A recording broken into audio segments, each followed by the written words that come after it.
É o nosso livro, a gente fez sobre o óculos absurda.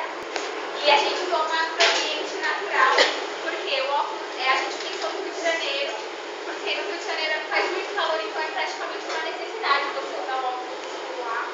Então ele ficou uma tendência de moda, mesmo ele sendo um óculos de marca, ele é caro, ele é por volta de R$ 300, né? Mesmo sendo tão caro, a classe B, C, D, elas têm uma questão de status para usar o óculos, mesmo ele sendo tão caro, eles adquirem por conta de estética e status. Então, por isso que a gente resolveu fazer o macroambiente foi o natural. E o absurdo já existe? Você Já existe? é uma gatinha. Pode É fazer. vontade, tá? 1, 2, 3. Absurda. É absurdamente sensual. É absurdamente surreal. Absurda. É absurdamente sensacional. Absurda.